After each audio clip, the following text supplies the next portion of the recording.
Hi gang, Rob here. It's the afternoon of 9 November 2017. We're just sitting down having an interview with Mimi and Meatball. Mimi and Meatball. Those are the constant companions of custom slip joint knife maker Jeff Claiborne. How you doing, Jeff? Doing fine. Thank you for inviting us to your place of work today. I appreciate you guys coming down. And with Jeff today, we have Evan Nicolaitis, whose face always seems to be in the camera. Yeah, you tried to get out of it today, didn't you? Yeah. Yeah. Get Rob in the seat instead. And Aaron Cooper, who you've seen once before at Tony Bose's shop in Shelburne. And so the reason we're here today is because Aaron, who is not an aspiring new knife maker, he is a knife maker, but sort of struggling right now to make that transition from having a day job and making knives to doing it full time. And his mentor in knife making is Jeff Claiborne.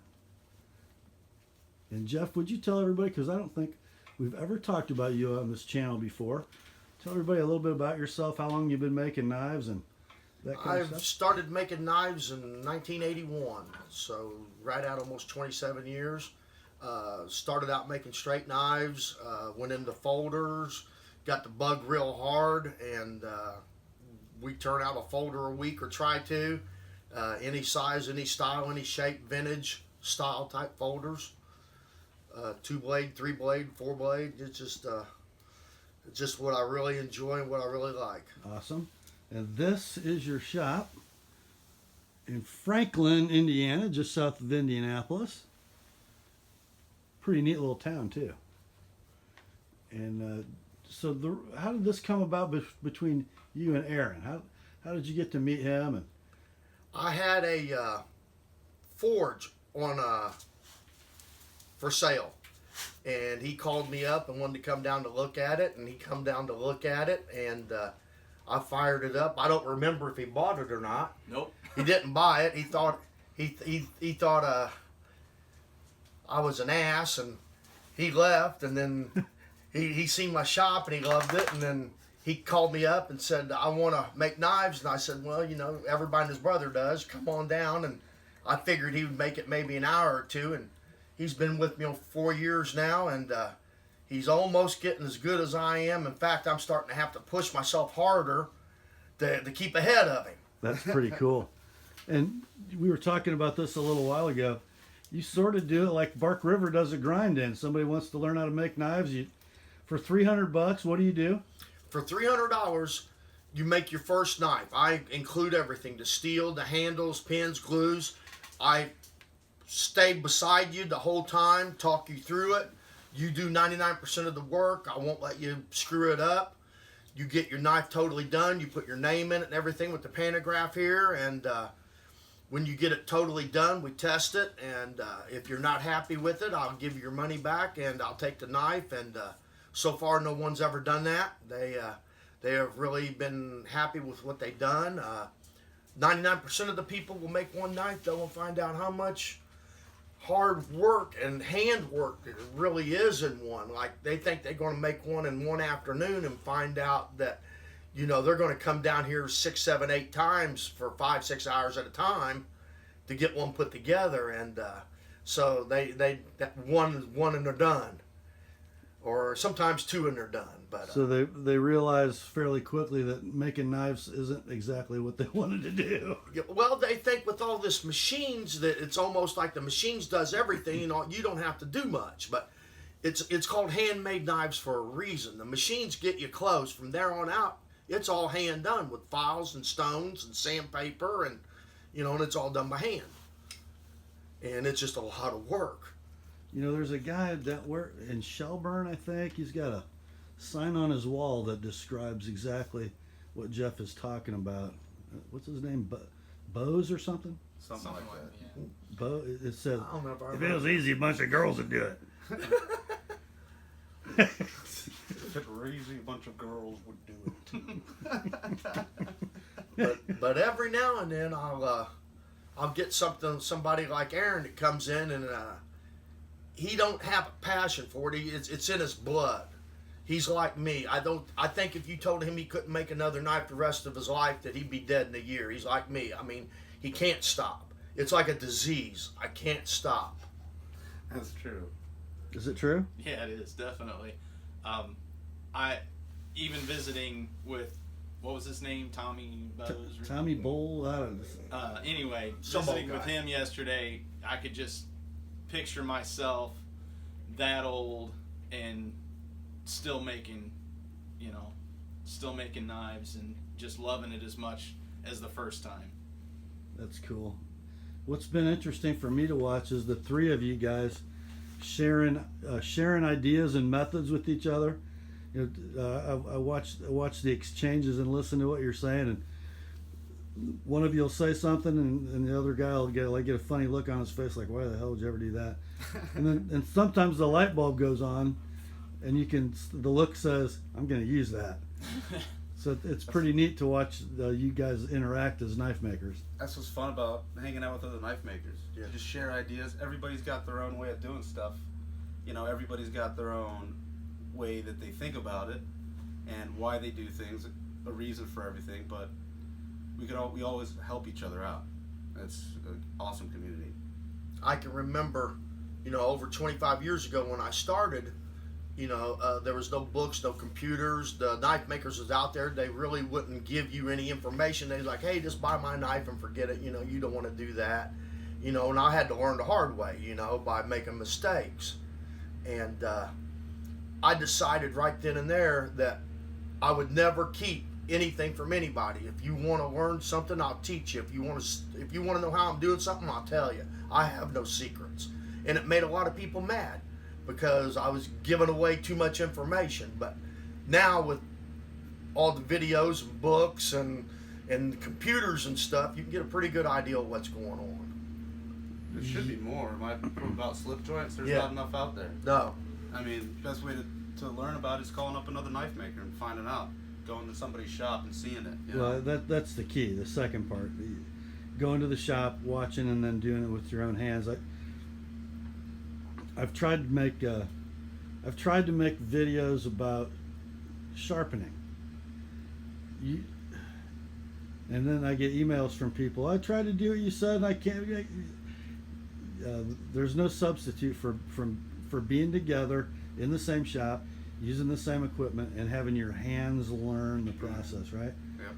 Hands-on experience. But it's like I told Aaron. I said, if you stay with me, every year you're with me, you're gaining 5 years of experience. If you just to go home and start working, it would take you 5 years to learn what I can show you in a year. And every year you're here, you're jumping 5 years. And and you're not making all the mistakes. I won't let someone that's starting out new make the mistakes, because when you start making mistakes, then you get a bad taste and you're done. You want to quit. Yeah. So And I think what Jeff is saying, Aaron, is that an hour spent with Jeff feels like 5 hours. That's about how I would relate to it. It's definitely. Well, That's horrible. Hey, we kind of had something interesting earlier in the day. See, Jeff is like an everything knife maker. What you enjoy doing is custom slip joint pocket knives, right, Jeff? right. But also, you have some fixed blades in your history, Right. and the other half of the shop is a forge. And he took us over there earlier in the day to kind of show us how his forge works and show us his heat treat system. And he threw a piece of hex stock in the forge and heated it up and pounded on a little bit. And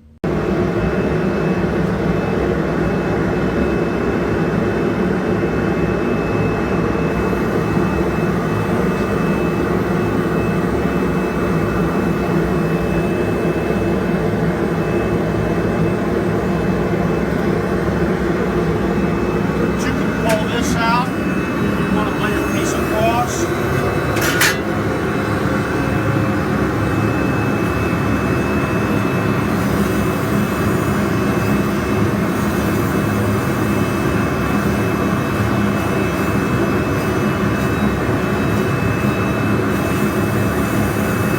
Without black out the windows. Turn that light out. Behind that tank.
I got tongs all around here, and I hate them.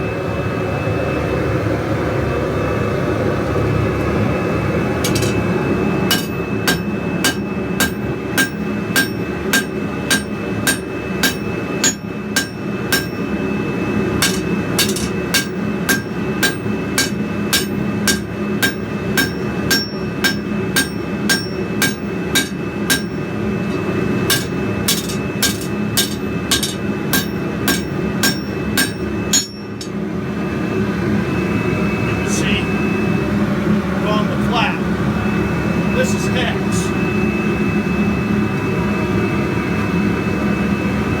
I don't like wearing gloves because I don't get the control. It wants to turn in my hands. I do too. And I hate tongs because you're holding it. So I'll take a piece of rebar, like if I'm doing a blade, out of a piece of straight stock, and weld onto that, use your rebar to hold it.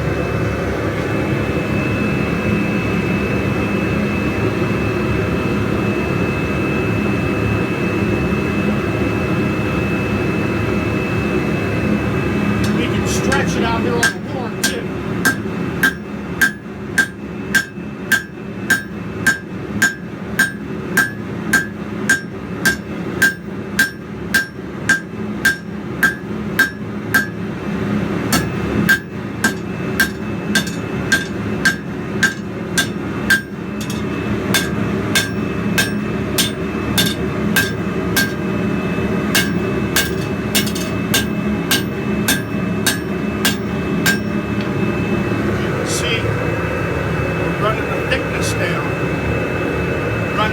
Widen it out.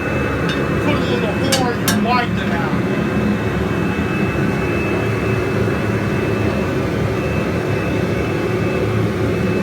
This is what people think when they go to Forged and Fire is so easy. They have no idea. 125, 130 degrees. You've got to be able to stand it for 2 hours. Using your hands, using your shoulder.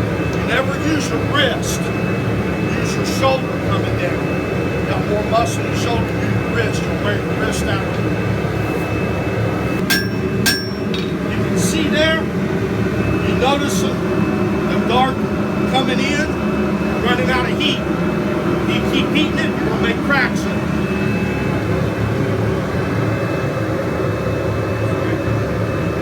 And again, that's where they have trouble in Forged and Fire. Running against time, they won't take the time to reheat it. Just keep working.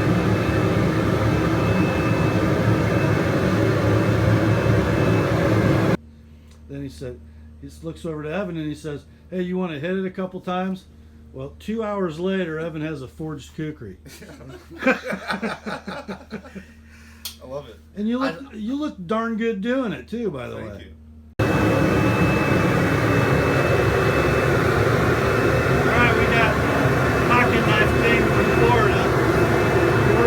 Stainless super steels. Pours in some X stock. Keep your left hand on the bar. Left hand. Always leave your finger there. Come across, pick up your hammer, ready to go.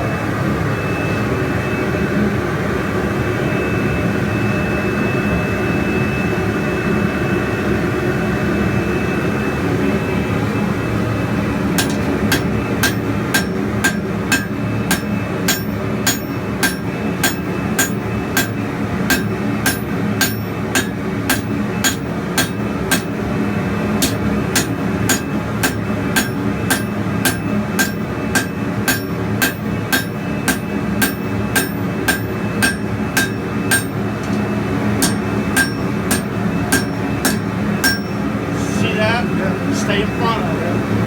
It's running out of heat. You can run that heat right out to the end. See it coming down? Yep. Keep it up. Sorry.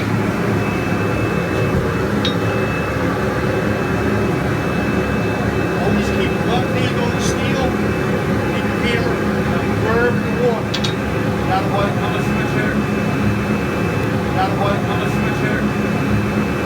Got a what? On the switchhitter. Got a what? On the switchhitter.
said, "Hey, you ever done this before?"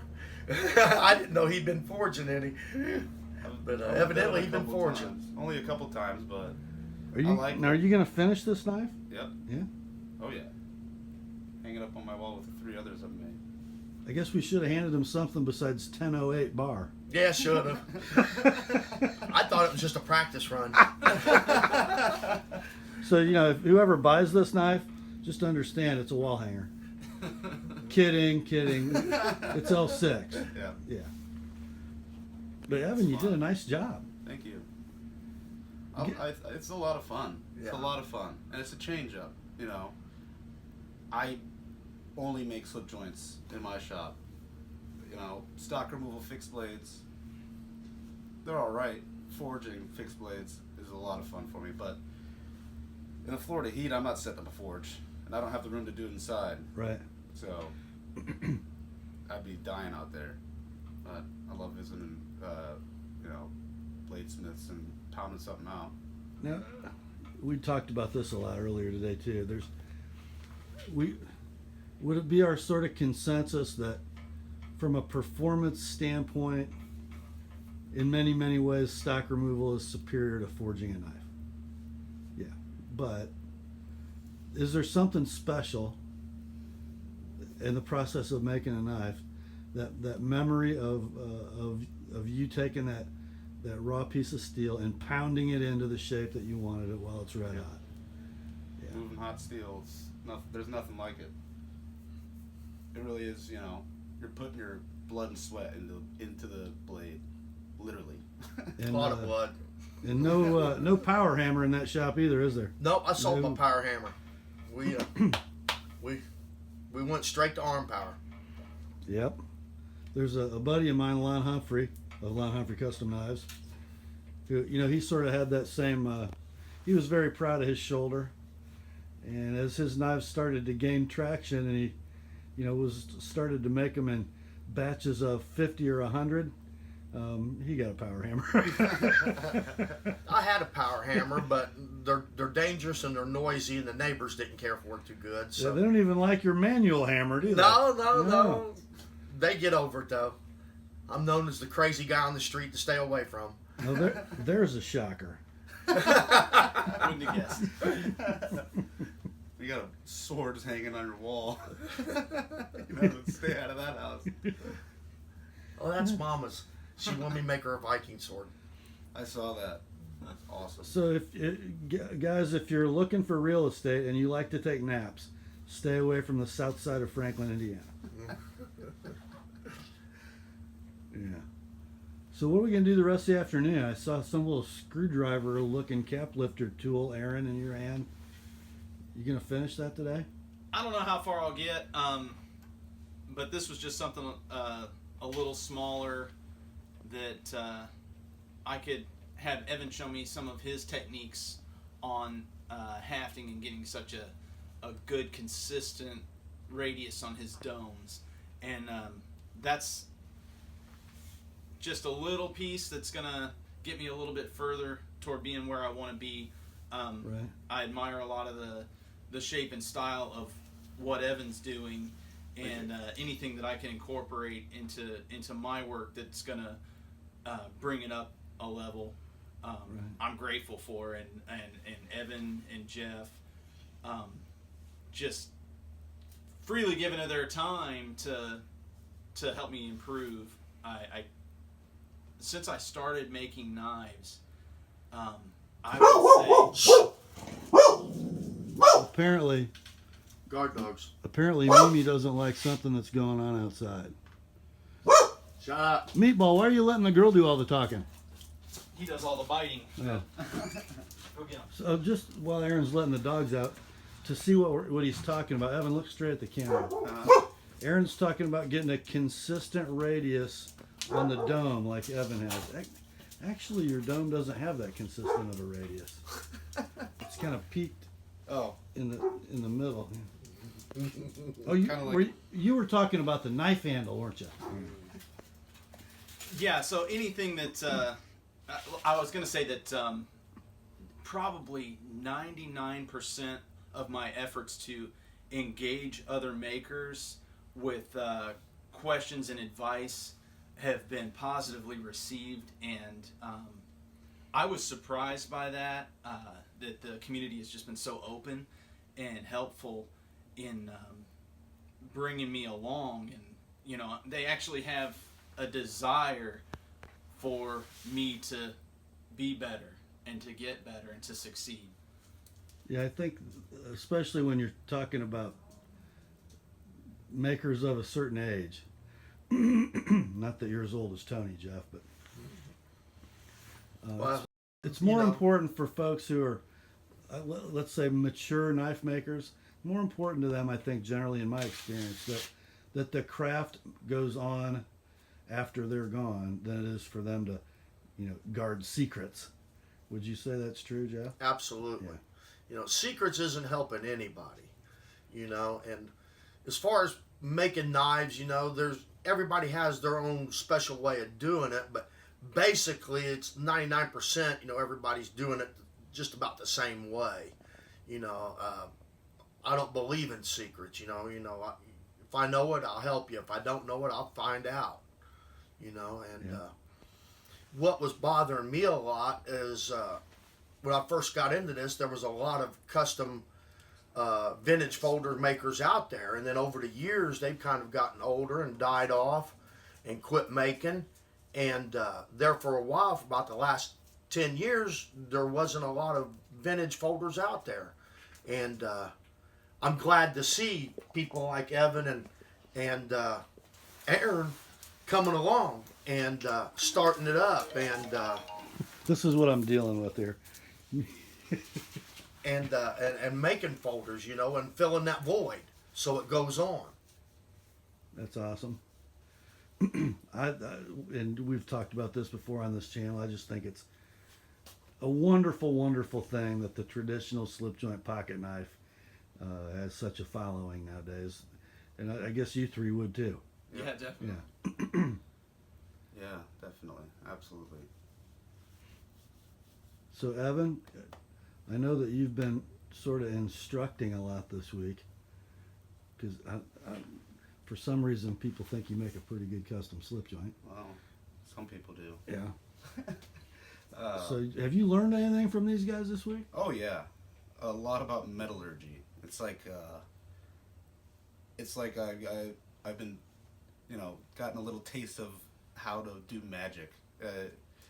I've been, as much research as I've done on it, just hearing you guys talking about it is finally making that information kind of click and make a lot more sense to me. I really try to understand exactly everything that I'm doing, instead of just following a recipe. I like to know why I'm following that recipe, why I'm doing it. This is my curious nature. And hearing you guys talk about it, last night at Tony's and today with you guys, it's just kind of clicking for me, the science behind it, and making a lot more sense. And that's something I've been wanting to learn about for a while, and I've learned a hell of a lot. So I'm really happy Good deal. about that. And you're in love with this November Indiana weather. Yeah, right. You were today, though. Yeah. While you were walking out of that 140 degree forge into Yep. that cold air. Yeah, trying to get a breath of air. Yeah, you'll be sick tomorrow. You know what they say about Indiana? If you don't like the weather, just stick around for a half hour. It'll change. They sure do say that. I wonder why they say that. I don't know either. Well, guys, we're going to shut the camera off now and do a little more work. It's been really a hectic day of a lot of work, especially for me. Well, I've put in work. Evan has worked. Evan has today. worked. Yeah. He's the only one that's broke a sweat today. So, Jeff, I want to thank you for having us in today. You probably could have gotten a lot more done if we weren't here. Well, I want to thank you guys for coming. I can work later tonight or tomorrow. I'm a full-time maker, so I got all the time in the world to work. But there's, people just don't take the time to get together anymore and share ideals and share camaraderie and then, break bread, have something to eat, and like Evan was saying, he's finally, figuring out by everybody talking just a little bit, just a piece here and a piece there. It's coming to him what's going on. Yeah. You know, which will take him to the next level. So for you guys watching, I'm going to put in the description of this video contact information for Jeff Claiborne and for Aaron Cooper. So if you're interested in any of their knives, you'll have a way to get a hold of them. Hopefully there have been some pictures sprinkled through this video of their work, and I've probably hawked you enough on this channel, haven't I, Evan? Yeah, that's enough. People are starting to talk. Keep popping up. People are going to start accusing me of, Me of paying you. Yeah, for so- yeah, putting on whatever. camera. I got too many bills to pay to pay anybody for anything. No, we'll put the Esnix info down in the description as well. And we're going to get back to work. So thank you guys for watching. And